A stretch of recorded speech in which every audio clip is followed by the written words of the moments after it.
Tauyateduta, Pequeño Cuervo. Crow es notable en la historia de Estados Unidos por su papel en la negociación de los tratados de la travesía de los Sioux y de Mendota en 1851, en el que está de acuerdo con el movimiento de su banda Dakota a una reserva cerca del río Minnesota a cambio de bienes y algunos otros derechos. Sin embargo, el gobierno les niega sus promesas de proporcionar alimentos y rentas a la tribu, y Little Crow se vio obligado a apoyar la decisión de un consejo de guerra Dakota en 1862, para proseguir esta misma y conseguir expulsar a los blancos de Minnesota. Los representantes de la Oficina de Asuntos Indígenas de Estados Unidos y los jefes de los Dakota Sioux del Este firmaron varios tratados en la década de 1850, por lo que los nativos americanos cedían grandes extensiones de tierra en el territorio de Minnesota, a cambio de compensaciones económicas y el suministro de bienes. Sin embargo, cuando los tratados llegaban al Senado para su ratificación, gran parte de las compensaciones se rechazaron y otras fueron a caer a bolsillos de terceros, e incluso llegaron a reducir el territorio que iba a quedar para los Dakota a lo largo del río Minnesota. Pequeño Cuervo y otros jefes de las tribus viajaron hasta Washington, D.C. para exigir la aplicación de los tratados firmados, pero el gran jefe blanco hizo oídos sordos y aún así aguantaron. Con la llegada de los colonos a los nuevos territorios, todo cambió para los Dakota. La tala de los bosques, la parcelación de la tierra de las praderas y la pesca indiscriminada en los ríos redujeron drásticamente la población de bisontes, alces y ciervos. Si disminuía la caza, disminuía la comida y las pieles para vender. Además, los pagos anuales a los que debían hacer frente el gobierno se retrasaban cada vez más, y cuando llegaban, iban a parar directamente a los bolsillos de comerciantes locales, a lo que los nativos americanos compraban a crédito para poder subsistir. En estas condiciones, solo faltaría la gota que colmaría el vaso. El 17 de agosto de 1862, 4 jóvenes Dakota entraron en un corral y robaron unos huevos. Tras ser sorprendidos, se inició una pelea con el resultado de 5 colonos blancos muertos. A sabiendas de que aquel suceso tendría una respuesta contundente por la Oficina de Asuntos Indígenas, se reunió el Consejo Dakota, con Pequeño Cuervo al frente, para decidir qué hacer. Se acordó no esperar la reacción de los blancos y continuar los ataques contra los asentamientos a lo largo del río Minnesota para expulsar a los colonos.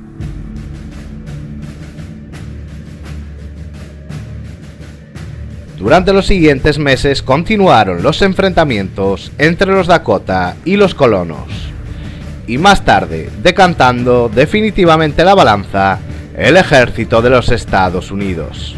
De los más de 1 millar de Dakotas capturados y presos en cárceles de Minnesota, 303 de ellos fueron declarados culpables de violación y asesinato de cientos de colonos en un juicio sin abogados ni defensa alguna. El presidente Abraham Lincoln conmutó la pena de muerte de 284 guerreros, pero firmó la sentencia de los 38 restantes. El 26 de diciembre de 1862 fueron ahorcados en Mankato, Minnesota, en lo que supuso la ejecución en masa más grande de toda la historia de los Estados Unidos.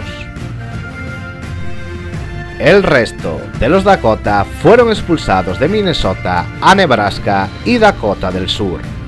Además, el Congreso suspendió las anualidades firmadas en los tratados con los Dakota durante 4 años y otorgó el dinero para las familias de los colonos muertos. Pero no acabarían aquí las desgracias para los nativos americanos. El 21 de febrero de 1863, el Congreso aprobó una ley para expulsar de Minnesota a los Winnebago, tribus indias originarias de Wisconsin que habían sido forzadas a trasladarse al sur de Minnesota. si ellos no participaron ni apoyaron a los Dakota. Así lo determinó además una comisión de investigación, porque fueron igualmente expulsados los Winnebago. El miedo a que se repitiese lo ocurrido con los Dakota, el odio racial, el prejuicio y sobre todo la codicia de las tierras ocupadas por los Winnebago. Tenemos que recordar que estas tierras a las que obligaron a trasladarse tras echarlos de las suyas. Con todos estos ingredientes, a finales de 1862, se había creado en Mankato la organización secreta The Knights of the Forest, los Caballeros del Bosque, cuyo único objetivo no era otro que exterminar a todos los indios del estado de Minnesota. Puede que el Ku Klux Klan, organizado en los Estados Unidos del Sur en 1867, tuviese como referente a estos caballeros. Entre los miembros de esta sociedad se encontraban personas influyentes y poderosas de la zona. Se cree que incluso el gobernador de Minnesota, Alexander Ramsey, era uno de ellos. Todos los miembros de esta organización tenían que hacer un juramento. Por el recuerdo de las crueldades inhumanas perpetradas contra ciudadanos indefensos y en presencia de los miembros de la orden, prometo solemnemente dedicar mis esfuerzos y utilizar mi influencia y poder para eliminar a todas las tribus de indios del estado de Minnesota. Voy a sacrificar todas las preferencias políticas y de cualquier otra clase para lograr ese objetivo.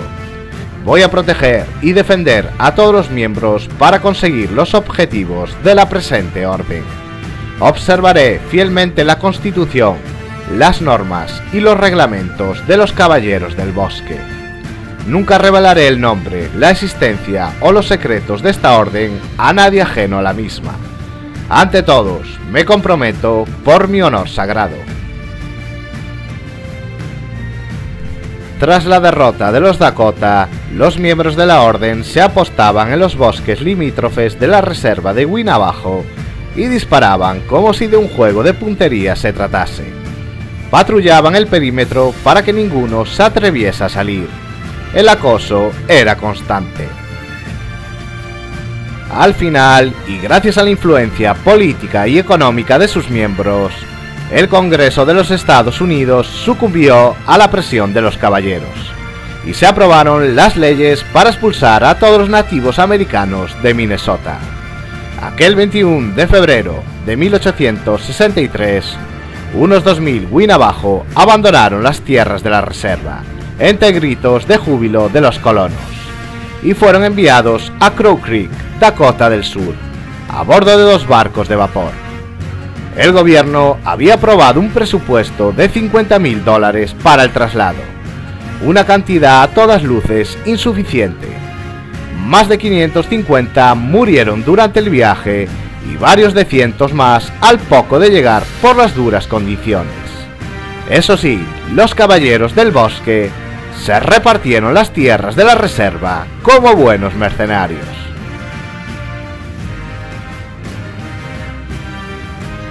Declaración.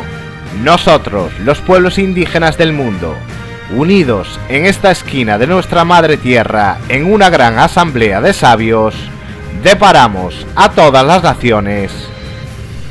Nos vanagloriamos de nuestro orgullo pasado, cuando la tierra era nuestra madre nutricia, cuando el cielo nocturno formaba nuestro techo común, cuando el sol y la luna eran nuestros padres, cuando todos éramos hermanos y hermanas, cuando nuestras grandes civilizaciones crecieron bajo el sol, cuando nuestros jefes y ancianos eran grandes líderes, cuando la justicia regulaba la ley y su ejecución. Entonces llegaron otros pueblos, sedientos de sangre, de oro, de tierra y de riquezas, llevando consigo la cruz y la espada, una en cada mano, sin conocer ni desear aprender los caminos de nuestros mundos. Consideraron que estábamos por debajo de los animales. Nos robaron nuestra tierra y nos separaron de ella. Esclavizaron a los hijos del sol. Sin embargo, no han sido capaces de eliminarnos, ni de borrar la memoria de lo que fuimos. porque somos la cultura de la tierra y el cielo. Procedemos de una antigua estirpe y somos millones. Y aunque todo nuestro universo haya sido expoliado, nuestra gente seguirá viviendo, más allá incluso del reino de la muerte. Ahora venimos desde las 4 esquinas de la tierra y protestamos ante el cónclave de naciones, porque nosotros somos los pueblos indígenas, los que mantenemos una conciencia cultural y popular en los límites fronterizos de cada nación que es considerada marginal por la ciudadanía de cada país, y levantándonos después de siglos de opresión, evocando la grandeza de nuestros antepasados en recuerdo de nuestros mártires indígenas y honrando el consejo de sabios ancianos, hacemos voto de volver a controlar nuestro destino y de recuperar nuestra plena condición humana y de sentirnos orgullosos de ser indígenas. Esta declaración alcanzó el acuerdo de los delegados de la primera Conferencia Internacional de Pueblos Indígenas en Port Alberni, British Columbia, en 1975, que llevó al establecimiento del Consejo Mundial de los Pueblos Indígenas. Y con esta declaración ponemos el punto y final. Espero que os haya gustado, amigos y amigas. Ya sabéis, si os ha gustado el vídeo, darle a like y compartir. Y no dudéis en comentarlo. Nos vemos en el próximo vídeo. Que la fuerza os acompañe. Saludos.